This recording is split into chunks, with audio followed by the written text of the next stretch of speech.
মাহে রমজান আমাদের কাছ থেকে বিদায় নিল। একটি মাস পূর্ণ আল্লাহ তাআলা আমাদেরকে অতিরিক্ত বিশেষ সারা বছরের স্বাভাবিক যা আমল ছিল আমাদের দায়িত্বে আল্লাহর পক্ষ থেকে, ইসলামের আমল, এগুলো তো চলমান ছিলই। অতিরিক্ত আল্লাহ তাআলা বড় বড় মোটা দাগের আরও 6টা আমল আমাদের জন্য রমজানে বিশেষভাবে দিয়েছিলেন। 1 নাম্বার হলো রোজা পালন 1 মাস। 2 নাম্বার হলো সাহরি খাওয়া শেষ রাত্রে। 3 নাম্বার হলো ইফতার করা সন্ধ্যার সময়। 4 নাম্বার হলো পুরা মাস 20 রাকাত পূর্ণ তারাবি পড়া। 5 নাম্বার হলো শেষ 10 দিন আল্লাহর ঘর মসজিদে এতেকাফ করা। 6 নাম্বার হলো শেষ দশকের বেজর রাত্রিগুলোতে সবে কদর তালাশ করা। কয়টা হইল? 6টা। আগেরগুলো তো আছেই, 5 ওয়াক্ত নামাজ, তাহাজ্জুদ, রাত্রিবেলার সন্ধ্যাবেলার আউয়াবিন, কোরআনুল কারীমের তেলাওয়াত, বেশি বেশি আল্লাহ তাআলার জিকির, দান সাদাকা, জাকাত, এগুলো তো চলমান। এগুলো তো আগের মতো ছিলই না, এগুলোই স্থগিত করছে? এগুলো তো ছিলই। এরপরে গুনাহ বর্জন, এ তো আগের থেকেই। মিথ্যা কথা রমজানে বলা হালাল না হারাম? তো আর অন্য মাসে একই রকম না? এটা মানে প্রত্যেকটা গুনাহ নিষেধ তো আগের মতোই চলমান ছিল। এগুলো তো আগেও নিষেধ, রমজানেও নিষেধ। তাহলে যাবতীয় পূর্বের আদেশ নিষেধ চলমান অবস্থায় আল্লাহ তাআলা আরও অতিরিক্ত 6টি বড় বড় আমল দিয়ে আমাদেরকে আল্লাহ তাআলা মাহে রমজানকে সাজিয়েছেন, আয়োজন করেছিলেন। এই আয়োজনে আল্লাহ তাআলা আমাদেরকে, কথাটা খেয়াল করেন, রমজান মাসের 2 মাস আগে রজব মাসের চাঁদ ওঠার পরেই ইমাম সাহেবরা মনে করাই দিছে যে বেশি বেশি দোয়া করতে শুরু করেন, আর রমজান পর্যন্ত হায়াত চান। আল্লাহুম্মা বারিক লানা ফি রাজাবা ওয়া শাবান ওয়া বাল্লিগনা রমাদান। তাহলে রমজানের 2 মাস আগে থাকতে আল্লাহর বান্দা ইমানদাররা দোয়া শুরু করছিল রমজান পাওয়ার জন্য। কিন্তু ওই 2 মাসে দোয়া করতে করতে দোয়া অবস্থায়ও অসংখ্য মানুষ রমজান পায় নাই, কবরে চলে গেছে। কথা বলেন, রমজানের আগের 2 মাস মানুষ মারা গেছিল কেউ? আচ্ছা, রমজান মাস আসলো, এই অবস্থায় অনেক মানুষ রমজান পেল, কিন্তু রমজানের শেষ দিন পর্যন্ত এই 30 দিনেও অসংখ্য মানুষ তো পূর্ণ রমজানই চাইছিল, কিন্তু এই রমজান চলমান অবস্থায়ও অসংখ্য মানুষ প্রতিদিন কবরে গেছে কিনা, ইন্তেকাল করেছে কিনা বলেন? তাহলে 2 মাস আগেও কত মানুষ রমজান চাইছে কিন্তু তারা পায় নাই, আর কেউ রমজান পাইছে কিন্তু শেষ করতে পারেন। আমার শায়েখ আল্লামা মুফতি মুশতাকুর নবী সাহেব হুজুর বলতেছিলেন, শেষ দিন আপনার 20 রমজানের দিন যেদিন এতেকাফে ঢুকবে, ওই দিন মাগরিবের আগে দিয়ে ঢুকবে মসজিদে, ওই দিনকার আসর হুজুর কোটবাড়ি সুধন্যপুর ওনার মাদ্রাসার পাশ এলাকা, যে ওই মহল্লার মসজিদে আসরের নামাজ পড়ছেন, মাগরিবের আগে ওনার মাদ্রাসার মসজিদে এতেকাফে ঢুকছেন। আমরা সবাই ঢুকছি, আমিও শায়েখের সাথেই এতেকাফ করি, হুজুরের সাথেই আমি এতেকাফ করি সবসময়, আজকে 11 বছর।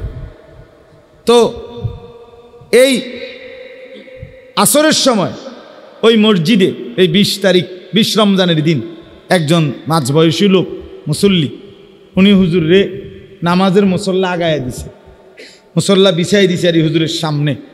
হুজুরে ওই মুসল্লাটাতে নামাজ পড়ছে, ওনার লগে কথা কইছে। ঠিক শেষ রমজানের দিন, 30 রমজানের দিন ওই লোকটা ইন্তেকাল করছে। আসরের নামাজ শেষ দিন, এই সন্ধ্যার সময় রোজা শেষ হবে, ওই দিনকে আসরের পরে ওনার জানাজা। হুজুর বলতেছেন, দেখেন এবারে আমি দেখছি এই 20 রমজানে, মানে আমি দেখকেই ওনারে মসজিদে আইছি, অর্থাৎ উনি আমারে আসরের সময় কি করে দিছিল, মুসল্লা বিছাই দিছিল। আজকে 30তম রমজান, উনি রমজানটা কি করতে পারে নাই শেষ করতে, আর আসর থেকে মাগরিব এর ভিতরেই উনি কবরের দেশে, মাটির তলদেশে চলে গেছেন। আমার বাপ তাইলে প্রথম এই কথাটা বুঝাইতে চাচ্ছি, কি পরিমাণ মানুষ আমরা এখানে, আমরা যারা এ কয়জন বসছি এখানে, আমরা আগে এটা চিন্তা করি যে কত মানুষই তো চেয়েছিল রমজান, সবার ভাগ্যে জোটে নাই, আবার অনেকেই পেয়ে পূর্ণ করতে পারে নাই। আল্লাহ তাআলা আমাদেরকে দয়া করে রমজান পর্যন্ত হায়াত পৌঁছাইছেন, আবার রমজানের পুরা মাস 30 দিন পূর্ণ হায়াত দিয়েছেন। কি পরিমাণ শুকর আদায় করা উচিত, কথা বলেন, কি পরিমাণ কৃতজ্ঞতা আদায় করা উচিত, কি পরিমাণ আল্লাহ তাআলার শুকর আমাদের আদায় করা উচিত। আমরা যদি ভাবি ইনসাফের সাথে, বলেন এই কৃতজ্ঞতার ভাষা কি হবে, যে আল্লাহ যে আমাকে রমজানটা আমার নসিবে করাইছেন, আমি যে বাঁচলাম, আমি যে হায়াত পাইলাম, আমি যে বড়সড় কোনো অ্যাক্সিডেন্ট হলো না, আমার যে বড়সড় কোনো বিপদ হইল না, আমি যে বড়সড় কোনো রোগে আক্রান্ত হলাম না, আমি যে রমজানের রোজা রাখতে পারছি, তারাবি পড়তে পারছি, ইফতার করতে পারলাম, সাহারি খাইতে পারলাম, এতেকাফ করতে পারলাম, সবে কদরের তালাশ করলাম, এতগুলো নিয়ামত আল্লাহ যে আমাকে দিলেন। জান্নাতের রাস্তা, এই ইবাদতগুলোর মধ্যে জান্নাতের রাস্তা আছে কিনা, রোজার মধ্যে জান্নাতের পথ আছে কিনা, এতেকাফের মধ্যে জান্নাতের রাস্তা আছে কিনা, জান্নাতের রাস্তার সামান এগুলো, জান্নাতে যাওয়ার উপকরণ এগুলো, তাহলে এগুলো যে আল্লাহ তাআলা আমাকে তৌফিক দিলেন করবার, পালন করার, আমাদের কি পরিমাণ কৃতজ্ঞ হওয়া উচিত ছিল, কি পরিমাণ শুকর আদায় করা উচিত, এটা হলো দেখার বিষয়। এক নাম্বার একটা বিষয় গুরুত্বপূর্ণ। আর আরেকটা বিষয় হলো, আমি শুধু এই 2টা কথাই বললাম, মাগরিব বাদ এই 2টা কথাই বলছি, এখনো বলতে চাই। আরেকটা বিষয় হলো এই 1 মাসের রমজান, তাহলে 1 নাম্বার হলো আমাদের শুকর আদায় করা উচিত, কৃতজ্ঞতা আদায় করা উচিত আল্লাহর প্রতি, কি পরিমাণ এত বড় রমজান পাওয়ার বরকতে, এটা আমরা ভাবা দরকার, ঠিক কি না বলেন। আর 2 নাম্বার হলো, এটাই 1 নাম্বার, এটা শুকরটা দ্বিতীয়, যেটা মূল টার্গেট। আগের সবগুলো ইবাদতের সাথে রমজানে আল্লাহ তাআলা অতিরিক্ত আরো 6টি ইবাদত যোগ করে, এই যে 6টার নাম বলছি কিনা, রোজা, ইফতার, সাহারি, তারাবি, এতেকাফ, সবে কদরের তালাশ, কয়টা হয়েছে? এই 6টার আগেরগুলো সহ একসাথ করে এই যে রমজান আমাদেরকে দিলেন, ইমানদার আমাদেরকে দিলেন, কেন দিলেন? আল্লাহ তাআলা স্পষ্ট কোরআনে এটা বলছেন যে আমি আল্লাহর টার্গেট, আমার চাওয়া, লাআল্লাকুম তাত্তাকুন, যেন তোমরা মুত্তাকি হতে পারো, যেন তোমাদের মধ্যে তাকওয়ার গুণ অর্জিত হয়, এই জন্য দিছিলাম। এখন বলেন 1 মাসের কোর্স তো শেষ হইল, ঔষধও খাইলেন, শরীরটার কি অবস্থা? এটা হলো দুনিয়াবি কথার ক্ষেত্রে আমরা বলি। একজন রুগী হসপিটালে ভর্তি হয়েছে, আজকে 1 মাস ধরে 6টা করে ওষুধ নিয়মিত খাচ্ছে, ডাক্তারের প্রেসক্রিপশন মতে, যেমনে যেমনে কইছে। এখন 1 মাস পরে কেউ তারে দেখতে গিয়ে জিজ্ঞেস করতেছে, এখন আপনার শরীরের কি অবস্থা? আগে যেরকম দেখে গেছিলাম এখন কেমন লাগতেছে? তো এই লোক বলতেছে, আল্লাহ রহমতে, আপনাদের দোয়ায় আজকে 1 মাস লাগাতার ওষুধ খাওয়ার বরকতে, আল্লাহর দয়ায় শরীরটা আগের চাইতে ভালো, রোগটা কমে গেছে, কমে যাইতেছে। দোয়া করেন আল্লাহ যেন পূর্ণ সুস্থ করে। এরকম দুনিয়ার মানুষ বলে কিনা? তো আল্লাহ তাআলাও তো চাচ্ছিলেন রমজানের এই 1টি মাস আমাদেরকে, যে যেন তোমরা মুত্তাকি হতে পারো, তাকওয়ার গুণ অর্জিত হয় তোমাদের মধ্যে। তো ওইটার হালাত কি? 1 মাসের ঔষধ আপনি তো খাইলেন, 6টা আমল আরও অতিরিক্ত করিলেন, রমজান পালন করিলেন।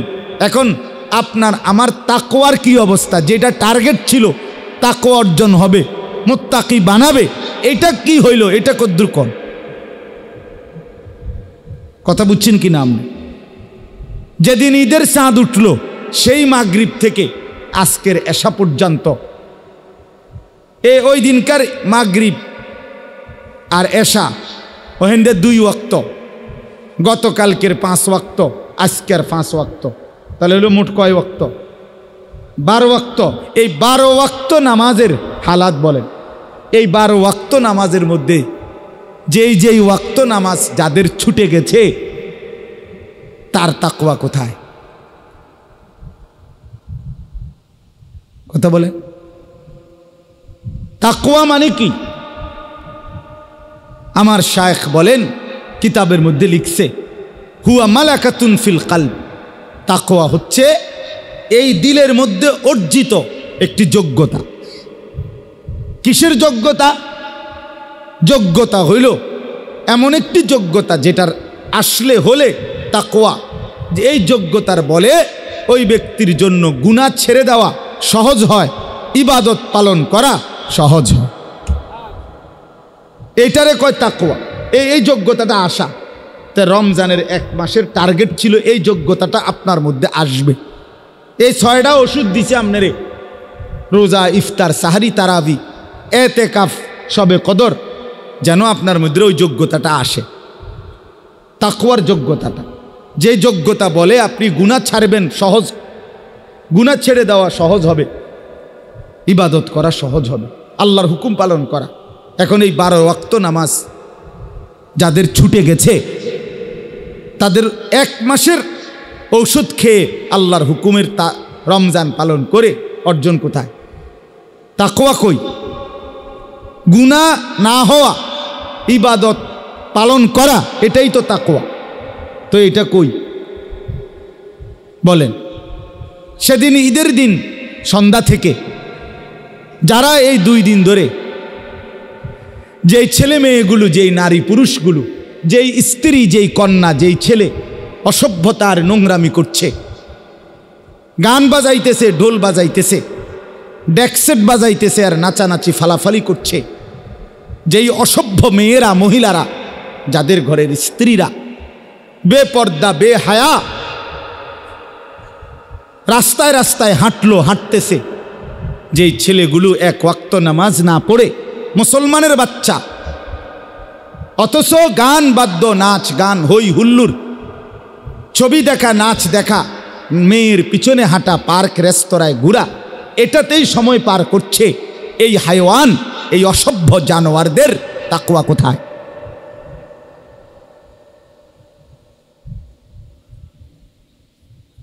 এই ঈদ, ঈদুল ফিতর,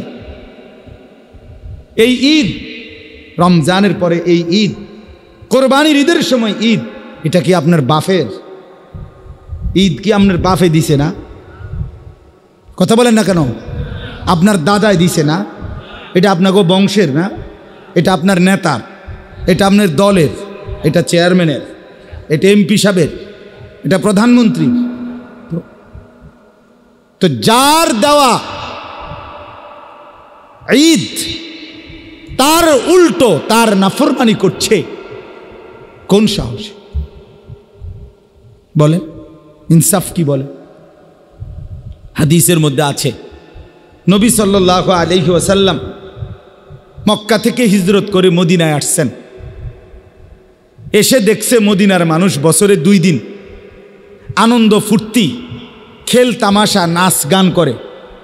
নবীজি জিজ্ঞেস করছেন, মা হাদানিল ইয়াওমান, তোমাদের এই 2টা দিনে কি, মানে এরম নাচো কা? কথা বুঝেন নাই?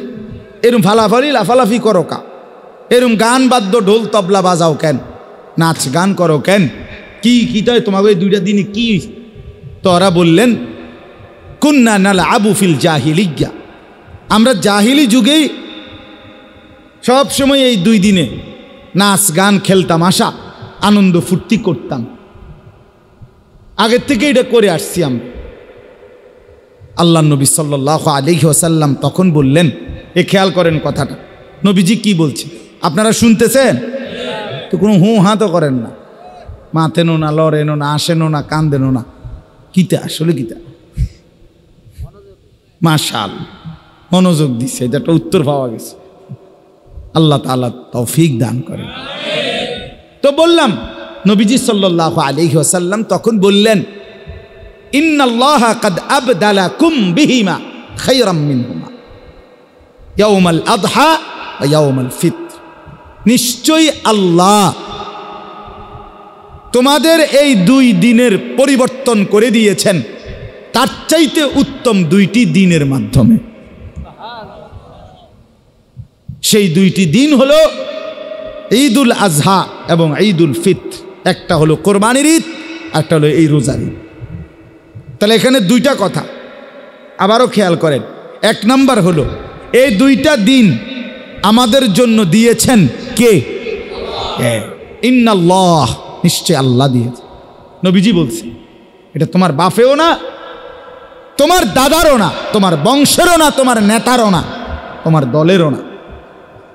দুই নম্বর কথা হলো নবীজি বলেন আবদালাকুম, পরিবর্তন করে দিয়েছেন আল্লাহ। তার মানে তোমাদের তামাশা, তোমাদের খেলাধুলা, তোমাদের ফুর্তি, তোমাদের নাচ গান, তোমাদের এই অসভ্যতা, এই হারাম, এই গুনাহটাকে বদলাইয়া দিছেন, দিয়া উত্তম দুইটা দিন ইবাদত আমলের জন্য, আল্লাহর সন্তুষ্টি কামনার জন্য দিয়েছেন।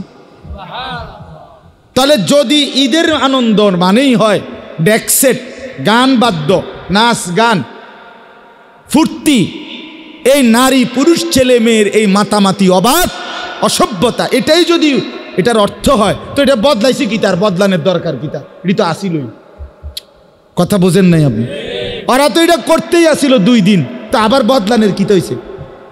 তো নবী আবার এটা কি কইলেন যে আল্লাহ তোমা করে দুইটা দিন বদলাইয়া তাতে উত্তম দুইটা দিন, এটা কোনো দরকার আসিল না।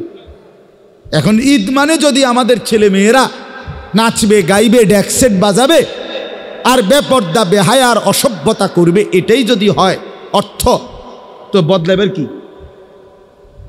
পরিবর্তনের কি দরকার হইল এখানে? আহা, এবার বলেন, আফসোসের ব্যাপার, যেটা বদলাবার জন্য আল্লাহ দিলেন আমরা সেটাই করছি, যেটা পরিবর্তন করে রসুল আল্লাহর পক্ষ থেকে শুনালেন আমরা তাতেই আবার লিপ্ত। আমরা সেই জাহিলিয়াতেই ফিরে গেলাম, আমরা সেই বেঈমানের আচরণেই ফিরে গেলাম, আমরা সেই মুশরিক মূর্তি পূজক, মূর্তি পূজা করাকালীন তারা যা করত তাই ফিরে গেলাম। আমরা কি হলো? বলেন কি হলো আমাদের? আপনারা যদি সব নির্বাক বয়স্করা, মাঝ বয়সীরা, ঘরের বাবা, ঘরের মা, অভিভাবক, আপনারা অবাক করে তাকায় আছেন, আপনারা কিছুই বলছেন না কেউ নিজের ছেলেকে, নিজের মেয়েকে, আপনারা স্বামীরা নিজেদের স্ত্রীকে বেপর্দা থেকে বাঁচাচ্ছেন না, তাহলে আপনাদের ভিতরে পৌরুষ কোথায়? সাহসিকতা কোথায়?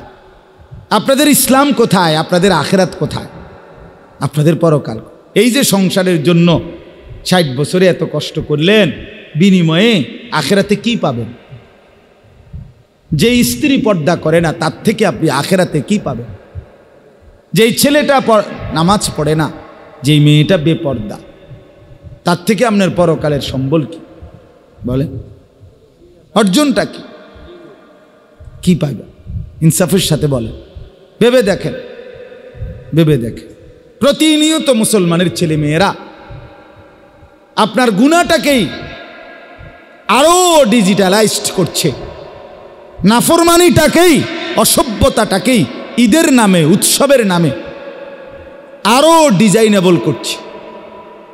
আগে রাস্তার মোড়ে মোড়ে ডেকসেট বাজাইতো, এখন ডাইরেক্ট পিকআপ ভাড়া কইরা এর উপরে ডেকসেট লইয়া এরপরে 18-20টা 30টা ছেলে একসাথে এটার ভিতরে লাফায়। এইটা কি?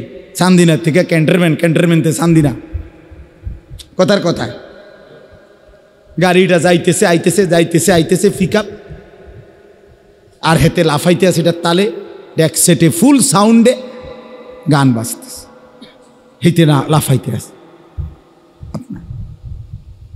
আগে কোরবানির ঈদে পিকআপ দিয়া গরু টানে, আর রোজার ঈদে মানুষ রামের বলদ টানে। কথা বুঝেন? এই পিকআপ দিয়া কোরবানির ঈদে বলদ টানবে, আর রোজার ঈদে এই বলদ রে টানে। আজ থেকে 1 বছর আগে, মানে গত বছরের আগের বছর, বসির কোন বছর? ওই গত বছরের আগের বছর, এই সফওয়ানের যে আমি কইছি না, গত বছরের আগের বছর, হ্যাঁ গত বছরের আগের বছর আমি এরকম রোজার ঈদের নামাজ পড়াইয়া আসতেছিলাম আমার গাড়িতে করে বাসার দিকে।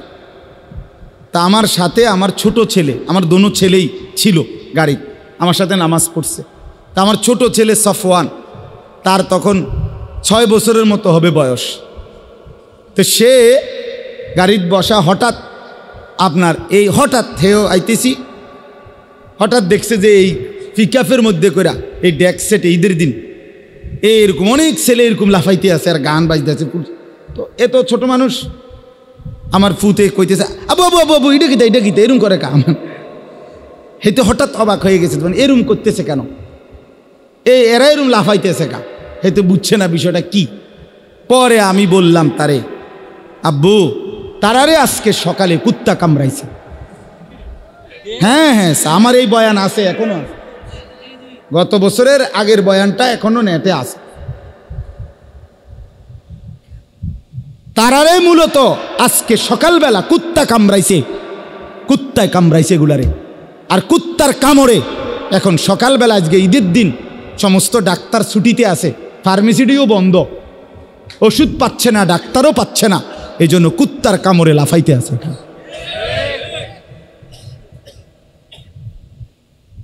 এই ছাড়া আর কোনো কারণ নাই। এই মানুষরূপী জানোয়ার সে তার মুসলমানের পরিচয় ভুলে গেছে, সে তার ধর্মের পরিচয় ভুলে গেছে। অথচ ঈদ তোর বাফে দেয় নাই, তোর আল্লাহ দিছিল। ঈদ তোর নেতায় দেয় নাই বেটা, ঈদ তোর আল্লাহ দিছিল। তোর যদি আনন্দই করতে মন চায়, তুই যদি নাচতেই চাস, গাইতেই চাস, তুই যদি গান বাদ্য ঢোল বাজাইতেই চাও, নারী নিয়ে ফুর্তি করতে চাও, তুমি হাইওয়ান খোদার ঈদের দিন করো কেন? তুমি আলগা দিন বানায় লও, তোমার নাচনের আলাদা দিন বানাও। কথা বলেন না কেন? তুমি আলাদা দিবস বানায় নাও। তুমি আল্লাহর দেওয়া নিয়ামত, আল্লাহর দেওয়া দিন, ঈদ আল্লাহ দিছেন, রাসূলুল্লাহর জবান দিয়ে উচ্চারিত হয়েছে, ইন্না লিকুল্লি কওমিন ঈদান ওয়া ইন্না হাদা ঈদুনা। নবী বলছেন প্রত্যেক জাতির নির্দিষ্ট ভিন্ন ভিন্ন খুশির দিন আছে, আর এটা এই রোজার শাওয়ালের প্রথম দিন, জিলহজের 10ম তারিখ, নবী বলেছেন এটা আমাদের ঈদ, এটা আমাদের ঈদ। তাহলে নবীজি বললেন এটা আমাদের ঈদ, নবীজি বললেন এটা আল্লাহ দিয়েছেন, ইন্নাল্লাহা কাদ আবদালাকুম, আল্লাহ পরিবর্তন করে দিয়েছেন। তাহলে যেটা আল্লাহর দেওয়া, যেটা রসুলের দেওয়া, যেটা নবীজির বলা, সেইখানে আমরা নাফরমানি করা, আমাদের মেয়েরা বেপর্দা চলবে, রাস্তায় রাস্তায় হাঁটবে, আমাদের স্ত্রীরা বেপর্দা চলবে, আমাদের ছেলেরা 1 ওয়াক্ত নামাজ পড়বে না, নাচবে গাইবে, এটাই কি ছিল এই গত 1 মাসের রমজানের এতগুলো ইবাদত দিয়ে আল্লাহ তাআলার চাওয়া? এটাই ছিল না।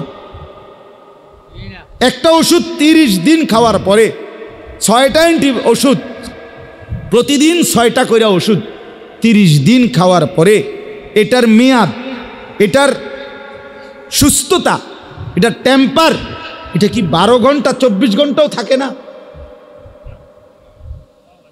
আপনি বলেন 30 দিন পরে ঈদের চাঁদ উঠল, তাহলে সন্ধ্যা 6টা বাজে যদি চাঁদ ওঠে, পরের দিন ঈদের দিন সন্ধ্যা পর্যন্ত 6টা পর্যন্ত তো 24 ঘন্টা, ঠিক কি না বলেন?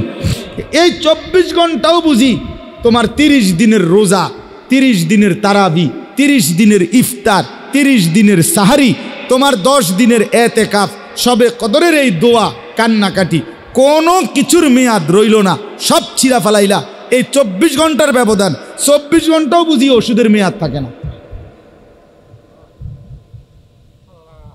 কি রোজা রাখলো, কি করল বলেন? আহা, কেমনে বসে গেলেন টেলিভিশনের সামনে? ওই চাচারা কেমনে আবার শুরু করে দিলেন বিড়ি সিগারেট? কেমনে আবার শুরু করে দিলেন গালিগালাজ, কেমনে আবার শুরু করে দিলেন টেলিভিশনে নর্তকীর নাচ গান দেখ। আহা চাচা, আর কতগুলো রমজান দিলে আপনি বদলাবেন? আর কতটা সবে কদর দিলে আপনি বদলাবেন? বলেন। এইটাই আমার ওয়াজ, এটাই আমার বক্তব্য। এই যে কয়জন যুবক ছেলে আছো তোমাদেরকেও বলি, ভাইয়া বলো, আমার ভাই ইনসাফের সাথে বলো মিয়া, যদি বিবেক থাকে, যদি মুসলমান মায়ের ঘরে জন্ম নিয়ে থাকো তো বলো মিয়া, এই অসভ্যতার শেষ কোথায়? এই নাচ গান আর নর্তকী জিনা ব্যভিচারের দৃশ্য দেখা আর আমাদের এই মা মেয়েদের বেপর্দা চলার শেষ কোথায়? শেষ আসবে হয় আখেরাতে, নয়তো দুনিয়াতেই যেদিন আল্লাহর গজব আসবে।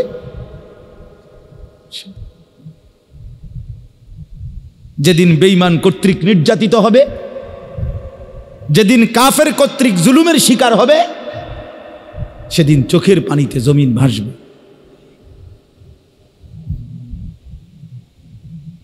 হ্যাঁ, রঙের গুড্ডি উড়াইতেছে সবাই, বাবার কষ্টের টাকা, অভিভাবকের কষ্টের উপার্জন, এইভাবে বাজি ফুটাইয়া, গান বাজায়া, ডেক্সেট বাজায়া সব কিছু করে শেষ করে দিতেছে। এই জন্য আমি বললাম লাআল্লাকুম তাত্তাকুন, আল্লাহ তাআলার প্রথম চাওয়া ছিল মাহে রমজান থেকে যে আমি তোমাদেরকে মুত্তাকি বানাবো, তাকওয়ার গুণ অর্জন হবে। আর তাকওয়া মানে অন্তরের ভিতরে মালাকা, যোগ্যতা আসা, যেই যোগ্যতা আসলে গুনাহ ছেড়ে দিতে সহজ হয়, নেকামল করতে সহজ হয়, এইটাই আশাটা, এটা ছিল টার্গেট।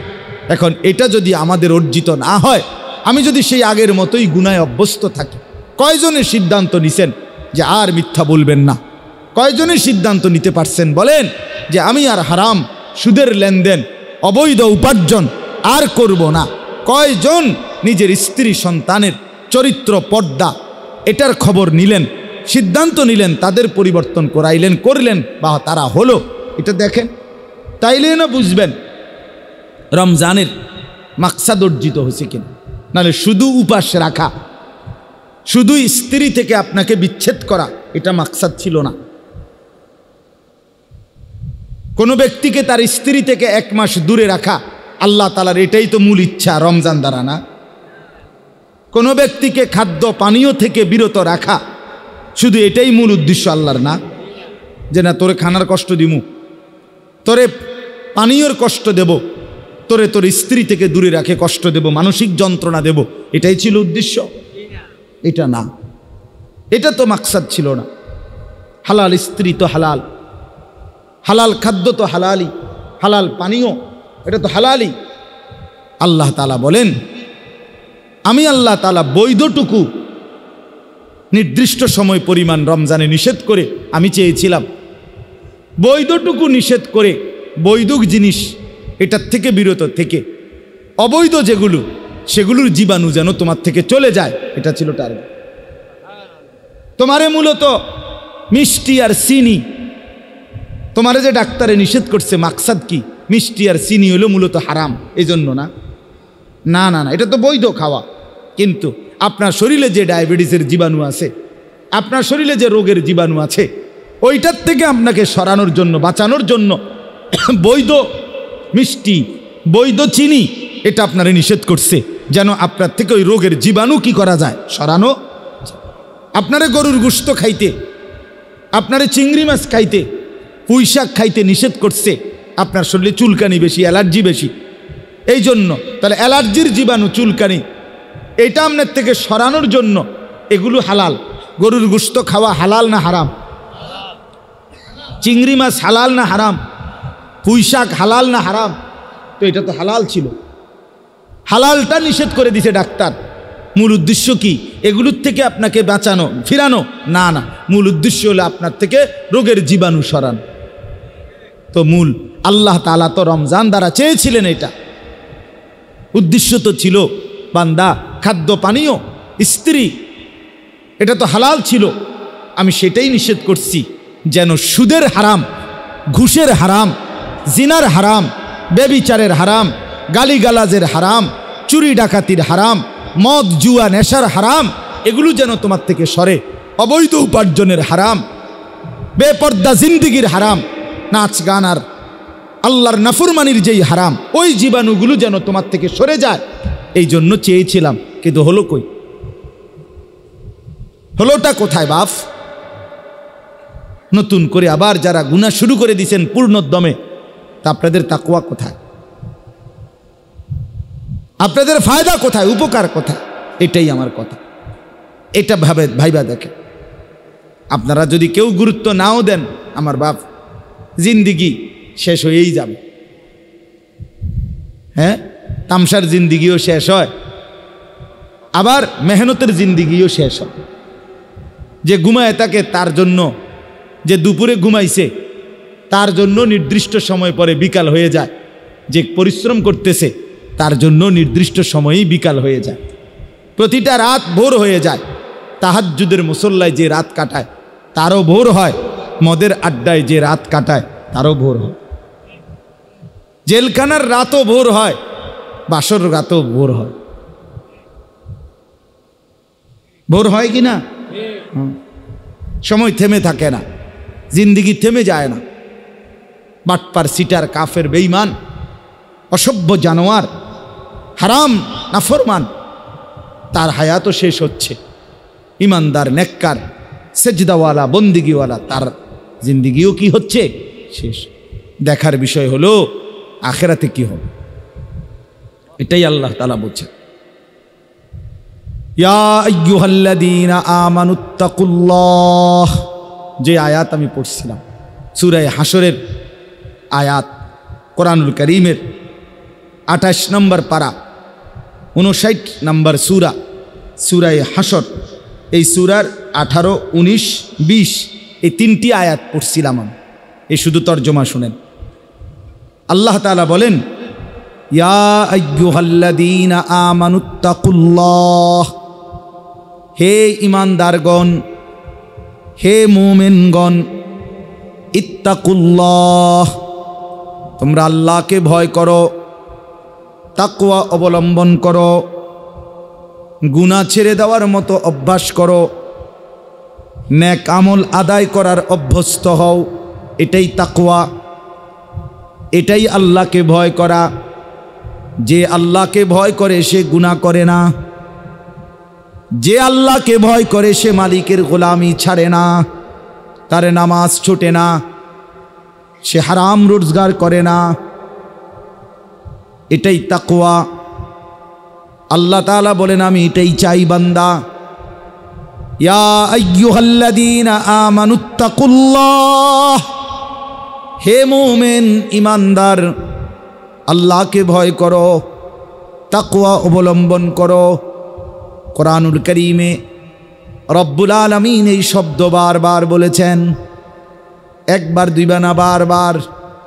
ইয়া আইয়ুহাল্লাযীনা আমানুত্তাকুল্লাহ, ইয়া আইয়ুহাল্লাযীনা আমানুত্তাকুল্লাহ। মুমিন, আল্লাহকে ভয় করো। তুমি ঈমানদার, তোমার পরিচয় মুসলমান, তুমি মুসলমানের ঘরে জন্ম নিয়েছ, তুমি মুমিন, তুমি আলতু ফালতু না, তুমি বেঈমান না, কাফের না, তুমি হিন্দু নও, বুদ্ধ নও, মুশরিক নও, তুমি ইহুদি নও, খ্রিস্টান নও, তুমি মূর্তি পূজক না বান্দা, তুমি মুমিন, তুমি কালেমাওয়ালা, তুমি ঈমানওয়ালা। তুমি আমাকে ভয় করবে না তো কে করবে? আমি আলহামদুলিল্লাহ ফজরের নামাজ পড়ে ঈদের দিন বাসায় আমার বিবি বাচ্চা নিয়ে আমি তালিম করছি। স্বাভাবিকভাবে আমি ফজরের পরে অল্প সময় তালিম করি বাসায়, আমার বউ বাচ্চা নিয়ে, শুধু আমার বিবি আর আমার 4 জন সন্তান, 2টা ছেলে 2টা মেয়ে, আলহামদুলিল্লাহ। তো আমার ছোট মেয়ে, এটা 2.5 বছর, পরেও ঘুমেতে উঠাইছি, আব্বুর সাথে বসো, তা আমার কোলে বসাইয়া তালিম করছি। ফজরের নামাজ পড়ে আমার ছেলে, বড় ছেলের বয়স 12 বছর, ছোট ছেলের বয়স 7.5, 8 বছর, 8 বছর হয় নাই, 7.5 বছর, মেয়েটার বয়স 14 বছর, আর ছোটটা কোলের 2.5 বছর। তো এদেরকে সহ, আমার বিবি সহ, তো আমার ছেলে মেয়েদেরকে বললাম, আব্বু আমরা মুসলমান, আমরা মোমেন, মনে রাখো বাপ, একটু পরে ডানে বামে ঈদের আনন্দ করতে গিয়ে অনেকের ঘরে, অনেকের রাস্তায়, অনেকের বাড়ির সামনে নাচবে, গাইবে, গান বাদ্য হবে, ঢোল বাজনা বাজবে। বাকি আমরা মুসলমান, আমরা ইমানদার, আমাদের আখেরাত আছে। একটু কষ্ট হইলেও বাপ হজম কইরো। আমি ছেলে মেয়েদেরকে আমি নিজে বাসায় বুঝাইয়া কইছি, একটু হজম করো, আমাদের জন্য এটার অনুমতি নাই।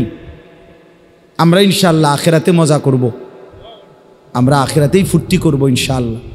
আর দুনিয়া চলো আমরাই মজা করি ঘরে বসা, আমরা রান্নাবান্না করি সবাই মিল্লা, এটা ওইটা কুইটা দেই।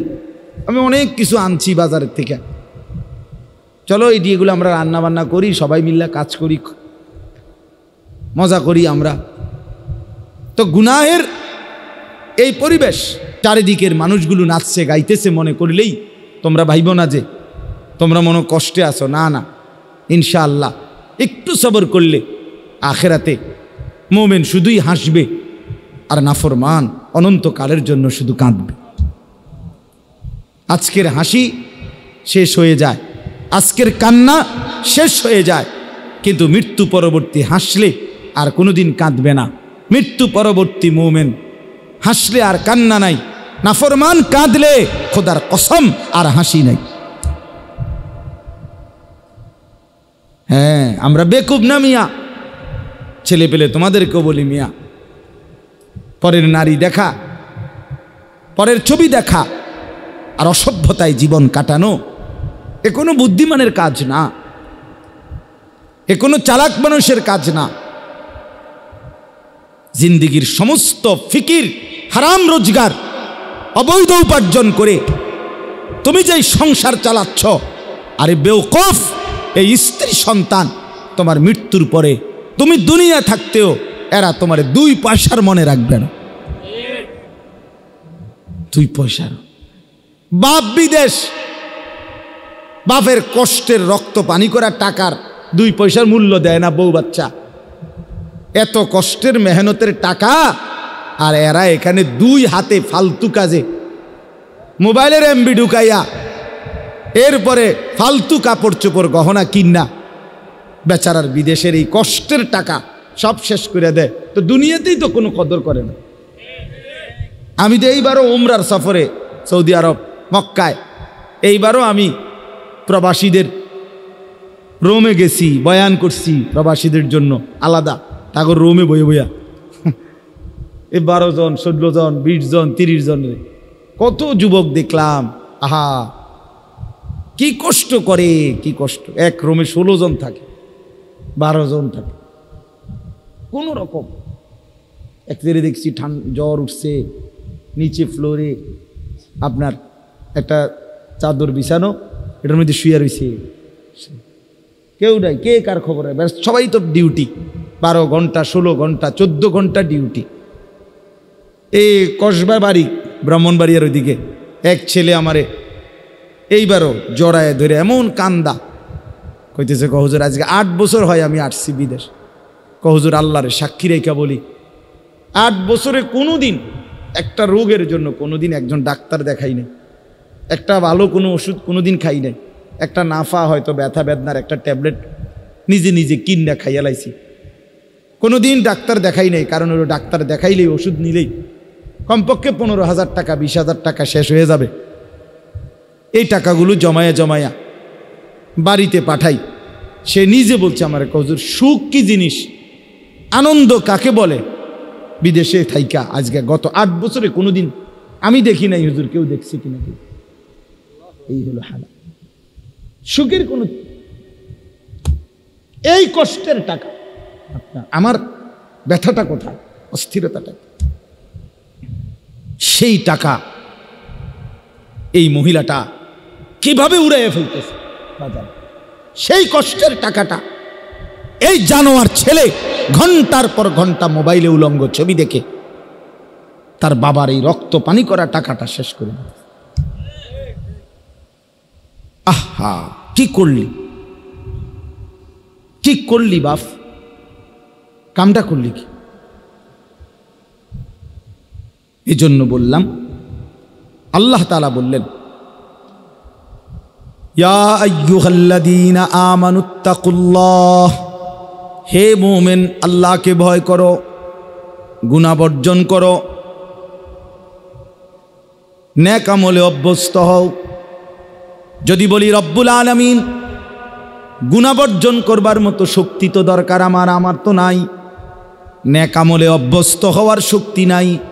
আল্লাহ বলেন এজন্যই তো রমজান দিলাম, একটা মাস আমি আল্লাহর হুকুম মেনে রোজা, নামাজ, তারাবি, এতেকাফ, শবে কদর, এই সবগুলো ইবাদত মাত্র একটা মাস কষ্ট করে করো।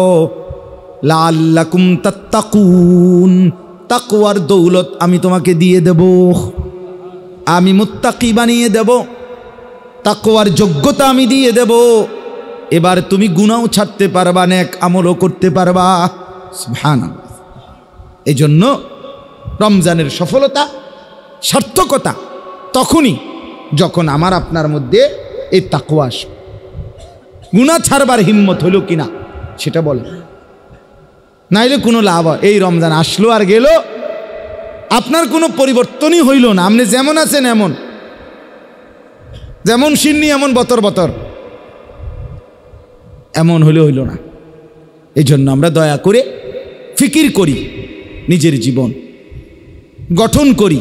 বাবারা আরেকটু যত্নবান হন, নিজের ছেলের দিকে নজর দেন, মেয়ের দিকে নজর দেন, স্ত্রীর দিকে নজর দেন। স্ত্রী সন্তান, বিশেষ করে নিজের মেয়ে এবং স্ত্রী বেপর্দা হওয়া, এটা আত্মমর্যাদাহীন পুরুষের পরিচয়। যেই পুরুষের গায়রত নাই, আমি সবসময় বলি, কারো যদি প্রেস্টিজে লাগে লাগুক, আপনি প্রেস্টিজ দুইয়া লাইয়েন। কারো যদি মান সম্মানে লাগে, হ্যাঁ লাগুক, আপনার মান সম্মান আসেনি, আপনি এটা লাগবে বেটা।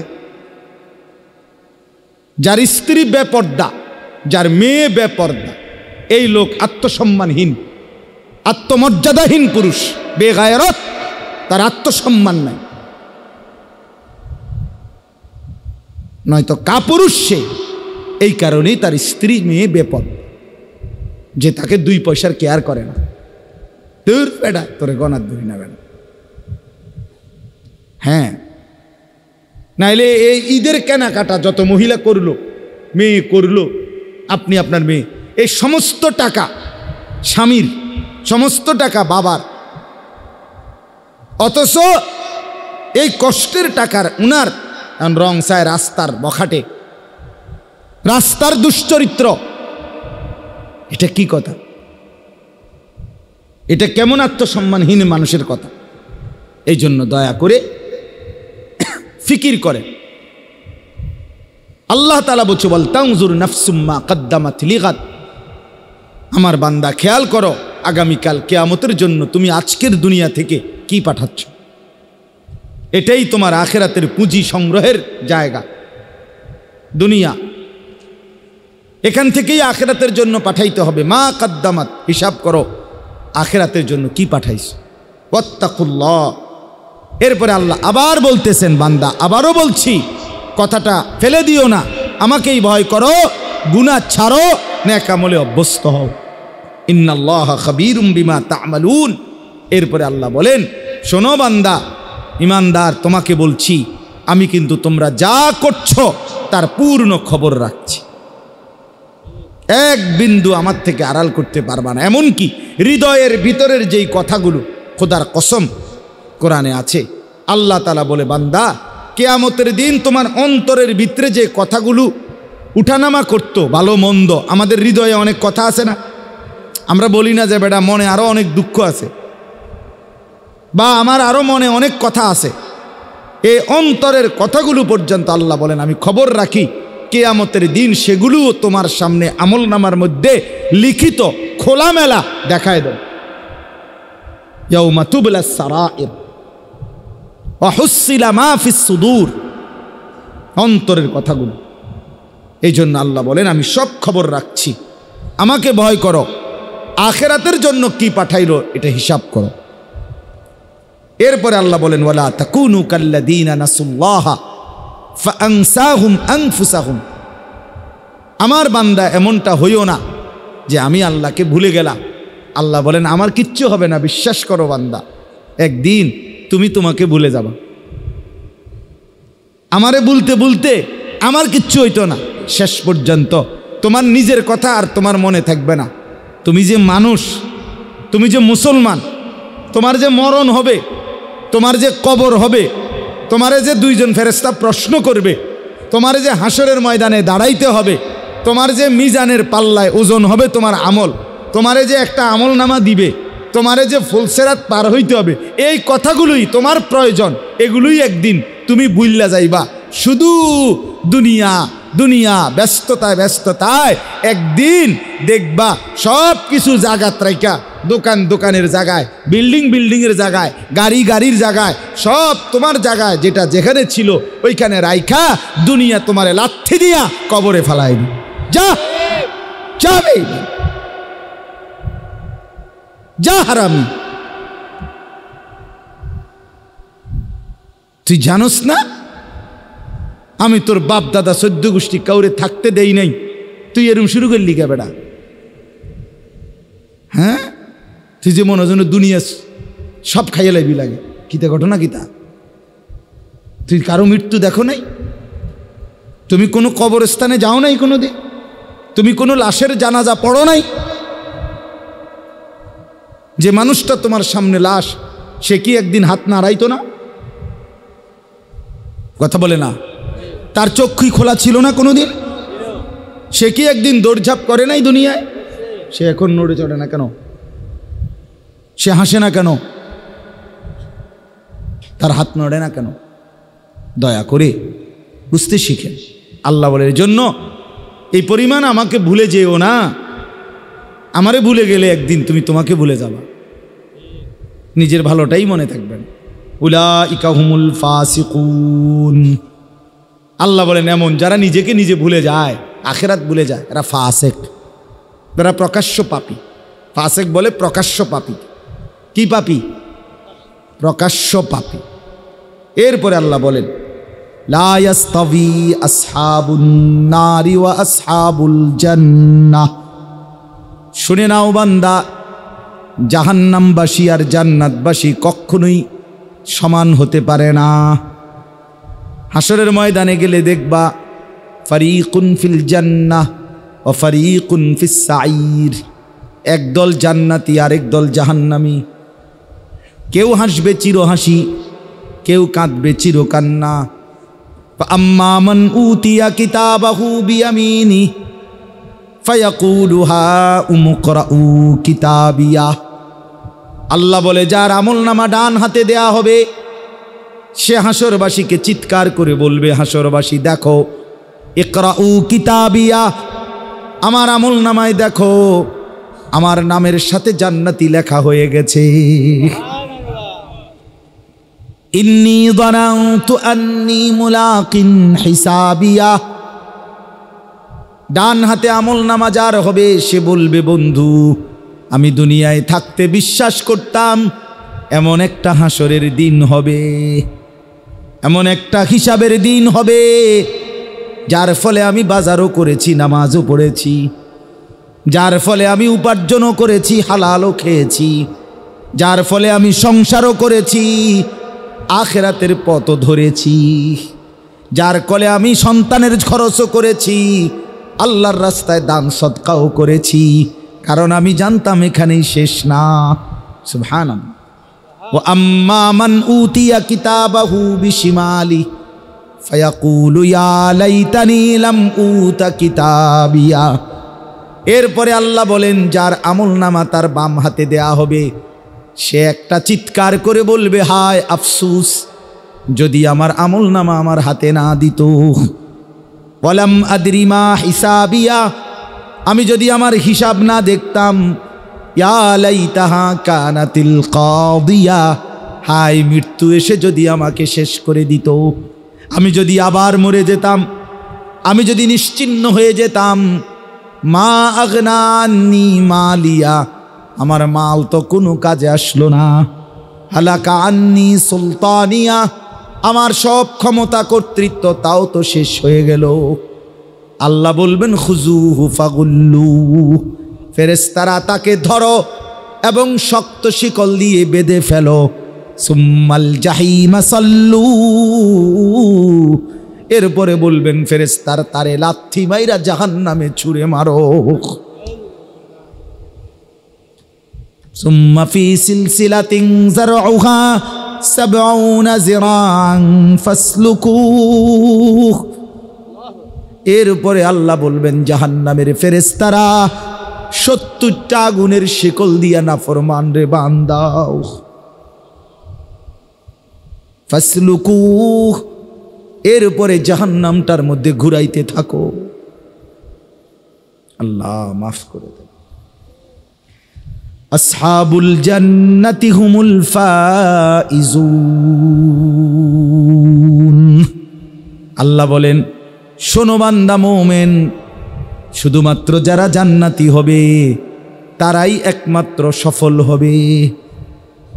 হুমুল ফাইজুন, তারাই সফল, তারাই কামিয়াব। কারা?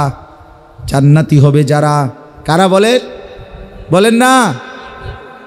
এজন্য চলেন আজকে প্রথম এইটাই মূল কথা, গুনাহ বর্জন করি, নয়তো রমজানের কোনো সার্থকতা হলো না। নয়তো রমজানের কোনো সার্থকতা হলো না। আসলো আর গেল, আমার কোনো লাভ হইল না, আপনার কোনো লাভ হলো না যদি গুনাহ ছাড়তে না পারেন, মানসিকতা যদি বদলাইতে না পারেন। আর শেষ কথা হইল, রমজান মাসের আরেকটা টার্গেট ছিল, আল্লাহ বলছেন ওয়ালা আল্লাকুম তাশকুরুন, তোমরা যেন আমার শুকর আদায় করতে পারো। এত বড় নিয়ামত, এতগুলো পেয়ে শুকর আদায় করা কার? আল্লাহ। তো মুহাদ্দিসিনে কেরাম, মুফাসসিরিনে কেরাম বলেন, কোনো ব্যক্তি রমজান পেয়ে যদি আল্লাহর রমজানের পরে সে আল্লাহর শুকর আদায় করতে চায়, তাইলে শুকরের একটা নমুনা হইল রমজানের পরে শাওয়াল মাসের এই 6টা রোজা রাখা। এটা প্রমাণ করে এই লোকটা রমজানের শুকর আদায় করছে। এই কয় রোজা? এই মাসে 6টা রোজা রাখা, এটা শুকরের নমুনা। আমি আল্লাহর রমজান পেয়ে, আল্লাহ যে আমার ইবাদত আমলের তৌফিক দিছে, পুরা মাসটা হায়াত দিছে, বাঁচাইছে, আমি যে ওযু, নামাজ, তারাবি, ইফতার, সাহারি, রোজা, এতেকাফ, শবে কদর, এই নিয়ামতগুলো অর্জন করার চেষ্টা করছি, এটা শুকর হিসাবে। আর 6টা রোজা রাখা, এই শাওয়াল মাসে 6টা রোজা রাখা।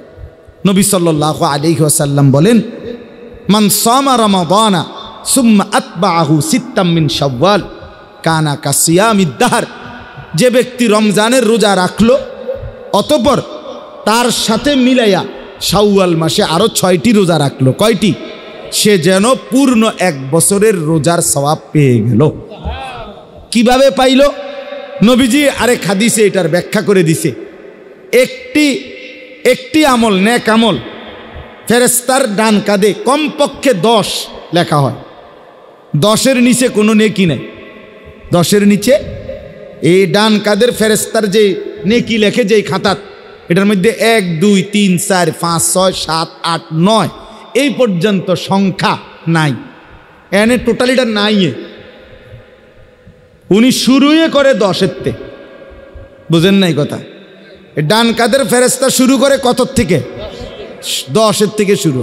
এটা বাড়ে, 10 70 হয়, 70 7000 হয়, 7000 70,000 হয়, 70,000 7 লক্ষ হয়, 7 লক্ষ 70 লক্ষ হয়, 70 লক্ষ 70,000 লক্ষ হয়, 70,000 লক্ষ 7 কোটি হয়, 7 কোটি 70 কোটি হয়, 70 কোটি 70,000 কোটি হয়। এরপরে কোনো বেলায় আইসা আল্লাহ ডাইরেক্ট ফেরেশতারে বলে, তুমি লেখো না, আমি লেখো, আমি লিখব। শুরু হয় কত থেকে? 10। একটি নেক আমল কমপক্ষে 10। তাহলে 1 মাস রমজানে কেউ যদি রোজা রাখে, এটারে যদি 10 ধরেন, তাহলে 10 মাস, কমপক্ষে 10 মাসের নেকি হইল। তাহলে 1 মাসে কয় মাস হইল? কথা কয় না, 10 মাস। আর 6টা রোজা যদি কেউ রাখে, তাহলে একটা রোজা 10টা রোজা, তাহলে 6টা রোজায় কয়টা? 60টা। 60টায় কয় মাস? তো হইল কয় মাস? খালাস। সহজ হিসাব। এক মাসে কয় মাস? 10 মাস। রমজানের এক মাসে কয় মাস? আর 6টা রোজায় 60, তো 60 দিনে কয় মাস? 2 মাস। তাহলে 10 আর 2 12 মাস। এই জন্য এই 6টা রোজা রাখার ইনশাআল্লাহ চেষ্টা করবেন। বলেন ইনশাআল্লাহ। কেমনে রাখবেন? একসাথে 6টা রোজা রাখতে পারেন, ভাঙ্গাও রাখতে পারেন, যেমনে সুবিধা আপনার। একটা করে রাখেন, দুইটা করে রাখেন। বাকি এই মাস আজকে হলো 2 তারিখ গিয়ে 3 তারিখ চলতেছে, এখন জিলহজ শাওয়ালের আপনি হিসাব করবেন, আরও 27 দিন আছে। তো আপনি এটা দইরে 6টা রোজা কি করবেন? আদায় করবেন। 3টা লাভ হবে। 1 নাম্বার, কিতাবে লিখছে কেউ যদি 6টা রোজা রাখে এই শাওয়ালের 3টা লাভ হয়। 1 নাম্বার হলো তার রমজানের ফরজ রোজার মধ্যে যদি কোনো ঘাটতি থাকে, সুন্নত নফল দ্বারা আল্লাহ তাআলা এই রোজাগুলোর দ্বারা সেই ঘাটতি পূরণ করে পূর্ণ নেকি দিয়ে দিবেন। 2 নাম্বার, যে ব্যক্তি, হাদিসে আছে নবী বলছে একটি নেক আমল কারো যদি কবুল হয়, এটার প্রমাণ হইল, বাহ্যিক একটা নমুনা হইল আল্লাহ তাকে সেই নেক আমল পুনরায় করার তৌফিক দেয়। তো কারো রমজানের রোজা কবুল হয়েছে কিনা এটার একটা বাহ্যিক প্রমাণ হইল তাকে আল্লাহ পুনরায় পরের মাসে 6টা রোজা রাখার তৌফিক দিছে। তাহলে এই 6টা রোজা যে রাখতে পারবে, প্রমাণ হবে, আশা করা যাবে যারা রমজানটা কবুল হয়েছে, এই কারণেই আল্লাহ তাকে পুনরায় রোজা রাখার তৌফিক দিছে। আপনারা একবার সুবহানাল্লাহ কন্ত, আবার কন্ত, আবার বলেন তো। এ কয়বার কইলেন? এ প্রথমবার বলার কারণে এটা কবুল হয়েছে দেখা দ্বিতীয়বার বলার তৌফিক হয়েছে, দ্বিতীয়বার এটা কবুল হয়েছে দেখা তৃতীয়বার বলার তৌফিক হয়েছে। কারো ফজরের নামাজ কবুল হইলে জোহরের নামাজের চাহিদা হয়, কারো জোহর কবুল হইলে আসরের চাহিদা হয়, কারো সকালের নাস্তা হজম হইলে দুপুরের খাবারের চাহিদা হয়, কারো দুপুরের খানা হজম হইলে রাতের খানার চাহিদা হয়। ঠিক তেমনিভাবে এক ওয়াক্ত নামাজ কবুল হইলে পরের ওয়াক্ত নামাজের চাহিদা তুলবে। অতএব এই 6 রোজা প্রমাণ করবে রমজানের রোজা কবুল হয়েছে। আর 3 নাম্বার হলো এই যেটা এখন বললাম, শুকর। আল্লাহ যে আমার এত বড় রমজান দিছে, সুযোগ দিছে, হায়াত দিছে, এটার শুকর আদায় হবে এই 6 রোজার দ্বারা। তাহলে 6 রোজার দ্বারা আমার ফরজ রোজার ত্রুটি বিচ্যুতি মাফ হবে। এই 6 রোজার দ্বারা আমার পিছনের রমজান কবুল হয়েছে এটার প্রমাণ মিলবে।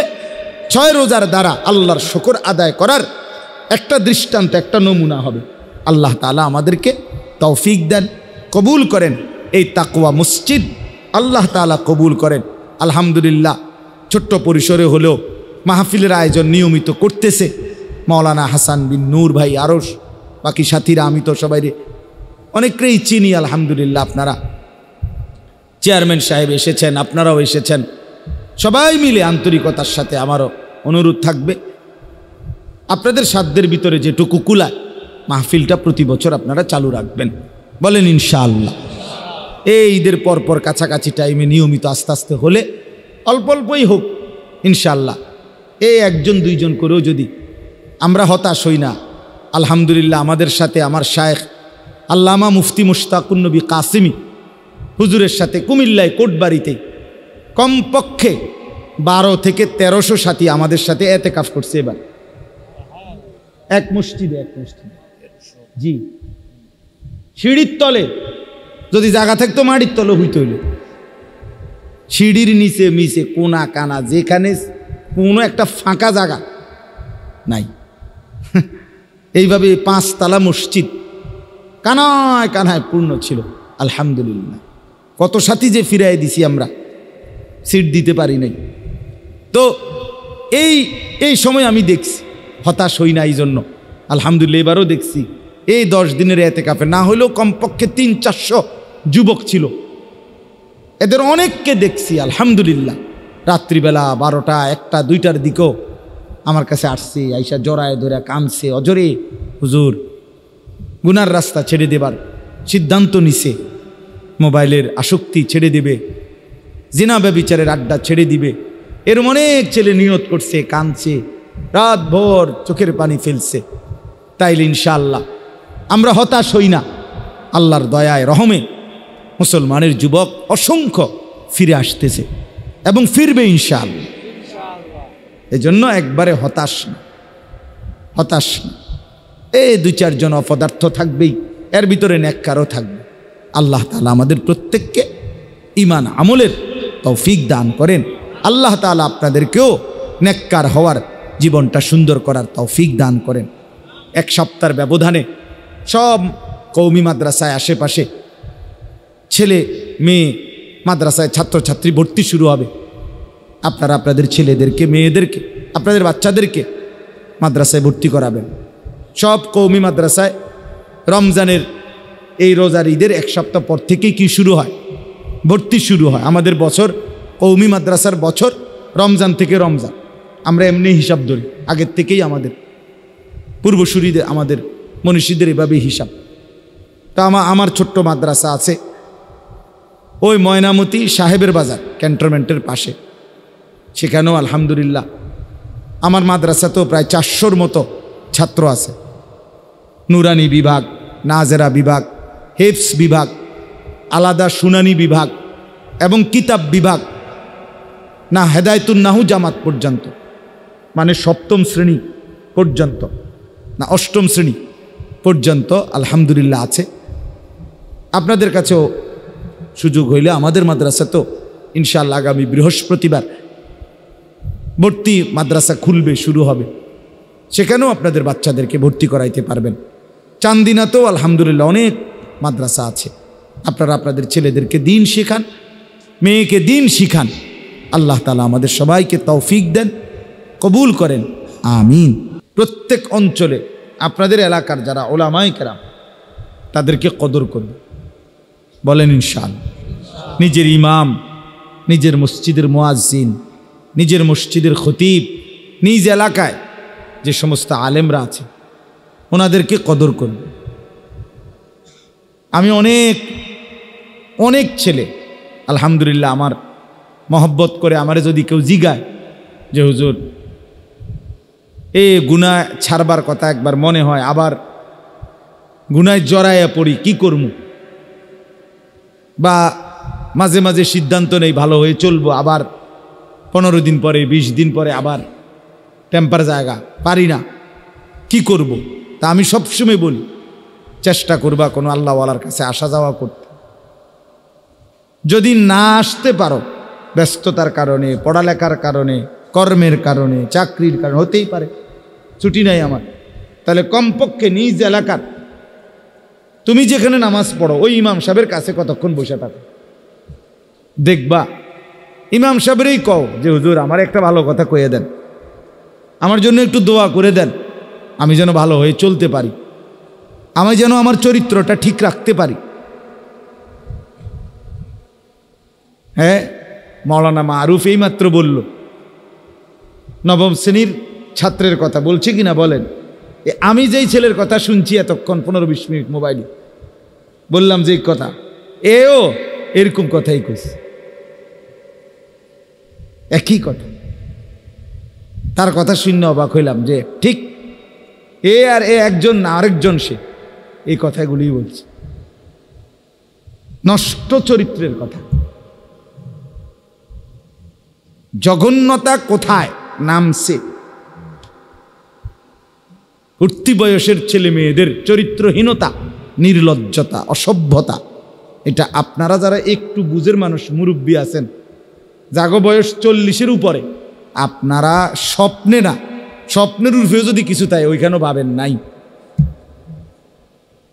আমার সমাজের, আমার দেশের, আমাদের অঞ্চলের সর্বত্র উঠতি বয়সের ছেলে মেয়েদের হালাত কি।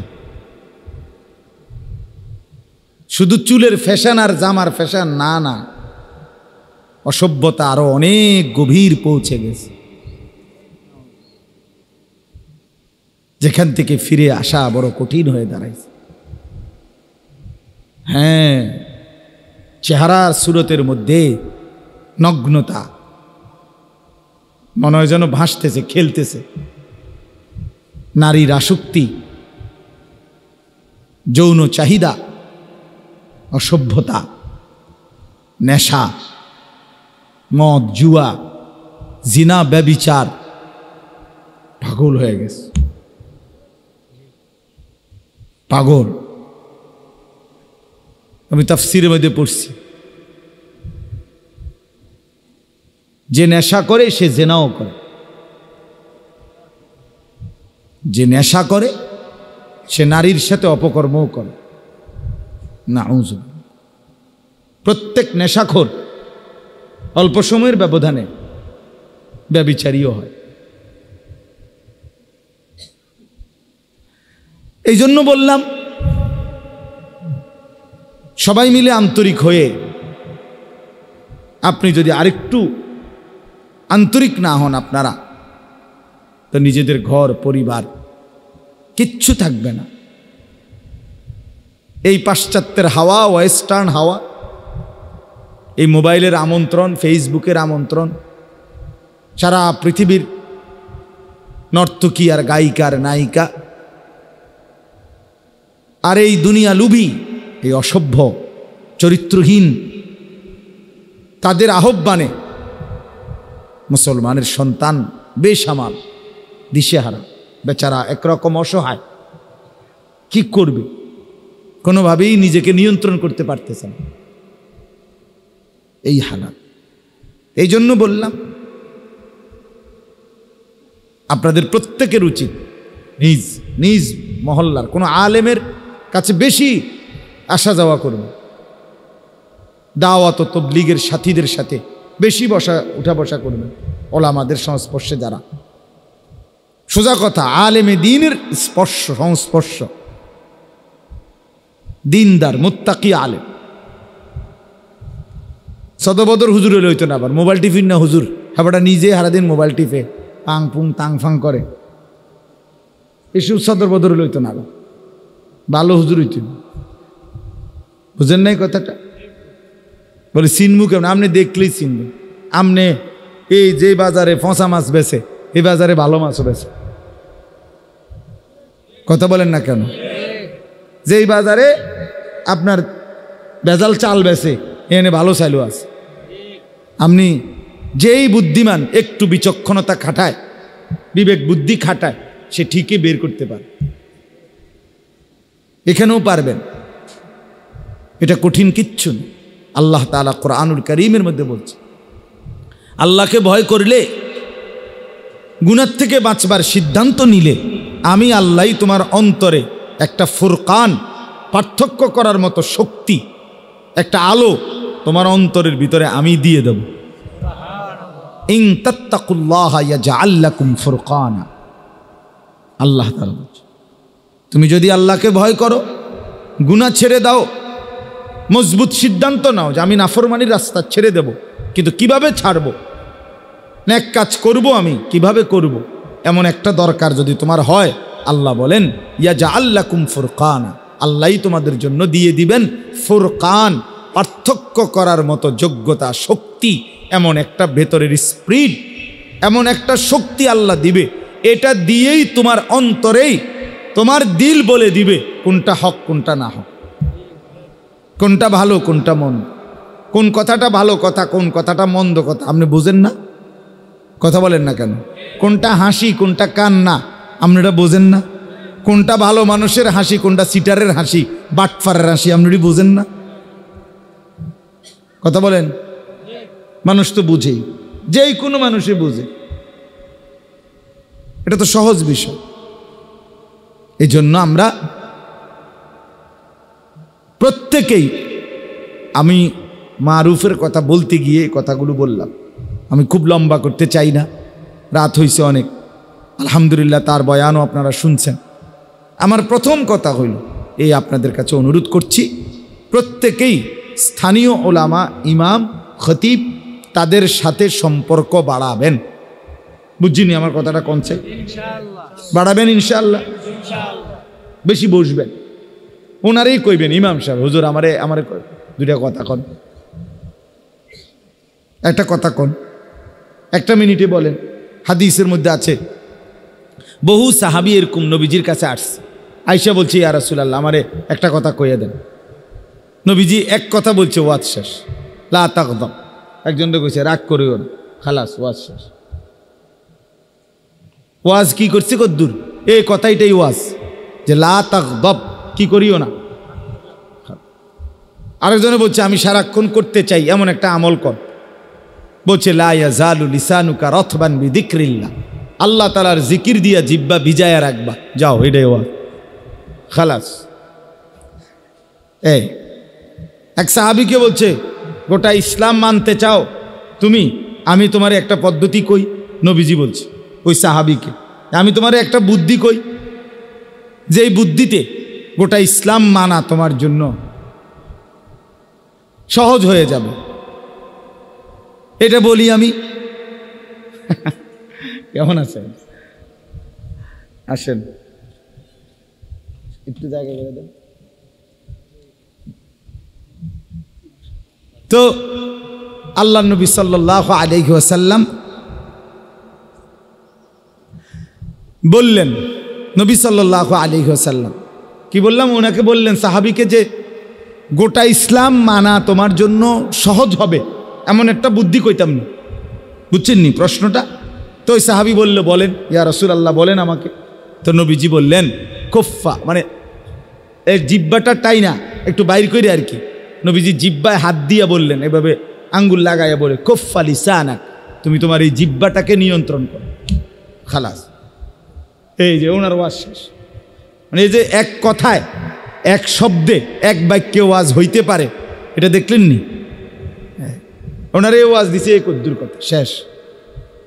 হযরতে আনাস রাদিয়াল্লাহু তাআলা আনহু, ওনাকে একদিন নবীজি বলছে, ইয়া বুনাইয়া, হে আমার প্রিয় সন্তান, তোমার একটা নসিহত করি। নবীজি ওনারে বলতেছে, ইন কাদারতা আন তুসবিহা ওয়া লাইসা ফি কলবিকা গিশশুন লি আহাদ ফাফআল। আনাস শোনো, আমার একটা ওয়াজ নসিহত শোনো। নবীজি বলতেছে, নবীজির খাদেম আনাস ইবনে মালিক বলতেছে, যদি তুমি পারো প্রতিদিন সকালবেলা তোমার দিলটা এরকম বানাইবা যে কারো প্রতি তোমার কোনো বিদ্বেষ নাই, এমনটা যদি করতে পারো ফাফআল, তাহলে কইরো, এটাই তোমার জন্য কল্যাণ। এই ওয়াজ শেষ। ওনারা এর দূরে গেছে। কারো প্রতি দিলে কি রাখো না, বিদ্বেষ, স্থায়ী শত্রুতা জমায়ে রাখো, বিদ্বেষ রাখো, এভাবেই দিল বানাও।